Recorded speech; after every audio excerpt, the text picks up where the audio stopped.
Hello, everyone. I'm Echo Jung from SCAG. Today, I'm here to provide an overview of SCAG's local data exchange process. I'll share my screen momentarily. So again, this is an overview of SCAG's local data exchange process as we begin our work on Connect SoCal 2050. This is the forthcoming 2028 to 2050 Regional Transportation Plan and Sustainable Community Strategy for the SCAG region. Now let's begin with the basics.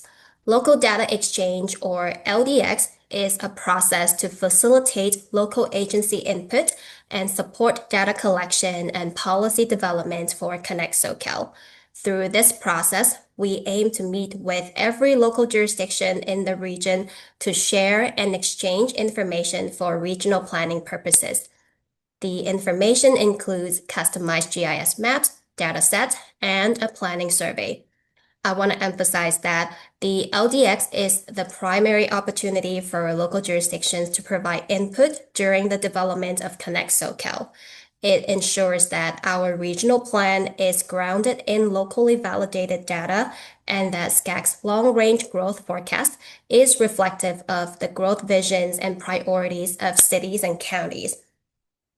The information sharing and exchange happens through one-on-one meetings with each local jurisdiction. So specifically, we first prepare the LDX materials for each local jurisdiction, including a set of customized maps and data, along with a planning survey that's designed to collect information on local policies and strategies. The maps will be made available for review through jurisdiction-specific draft data map books. Here is an example from the previous RTP cycle. Next, we'll schedule one-on-one meetings with each local jurisdictions to review preliminary data sets, discuss local planning updates, and provide an overview of Connect SoCal. Following these meetings, local jurisdictions will be asked to review the data and maps prepared by SCAG to verify, update, or correct any information as needed, and complete the planning survey. So after receiving local input, SCAG will review and incorporate the updates and corrections where appropriate. The verified data, along with the survey responses, will be used to inform the development of Connect SoCal. SCAG will also release a finalized data map book that incorporates local input. As I mentioned, within the regional long-range planning cycle, LDX supports data collection and policy development at the early stages of the process. As you can see here, it's one of the key milestones in the plan development cycle. It provides a key input opportunity for local agency to provide input, and the input received through LDX will inform and shape much of the downstream work that follows in the planning process. Now let's talk about the materials. The LDX materials include jurisdiction-specific maps across 6 categories: land use, geographic boundary, transportation, green region resource area, priority development area, and draft growth forecast. Depending on whether the data falls within a jurisdiction's purview, the information is either subject to local updates and corrections, or it's provided as a reference. I'll provide some examples in just a moment. So here are the maps included in the first 3 data categories. If you'd like to take a closer look at the layers, feel free to pause the video here. As an example of the different review types, we can see that within the land use category, the data and maps are related to local land use, zoning, and development activity and policies, all of which fall within a local jurisdiction's purview. Therefore, we ask local jurisdictions to provide updates or corrections as needed. On the other hand, data and maps of geographic boundary are provided as a reference. The transportation category includes maps on various topics. Some data sets are under local purview, such as bikeways and truck routes, while others are provided for reference only.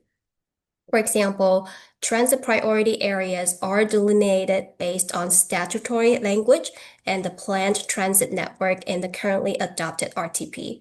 It is not subject to local input through the LDX, but the transit network will also be updated during the development of the plan. The next three data categories relate to SCAG's growth forecast. Green Region Resource Area, or GRRA, indicate places where growth may be constrained due to climate hazards, habitat areas, and agricultural lands. It also includes conserved areas that are legally protected from growth to a varying degree, such as protected open space, conservation easements, military installations, tribal lands, etc. Priority Development Area, or PDA, indicate where future growth is encouraged to varying degrees based on their potential to help reduce per capita VMT. Both are core inputs to SCAG's forecasted regional development patterns and are developed by SCAG using various data sources and a data-driven methodology. So these layers are provided as reference layers. However, local jurisdictions can provide input on the draft growth forecast, which use GRRA and PDA as inputs. Last but not the least, in addition to reviewing the data and maps, jurisdictions will also have the opportunity to provide input on local plan updates, policy changes, and other local strategies that can support the regional sustainable community strategy. So here are all the materials for the LDX for Connect SoCal 2050. Finally, on the timeline, the LDX is scheduled to launch in April 2026 with data and maps provided through local data mapbooks. One-on-one meetings will begin in April and continue through September. Local jurisdictions are asked to review the data and maps and provide their verification and input by November 20th. SCAG will continue to engage with stakeholders during and after the LDX process to support the development of Connect SoCal.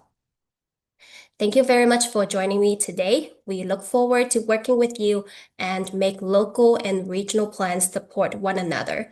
For more information and questions, please visit SCAG's LDX website or contact us at list@scag.ca.gov.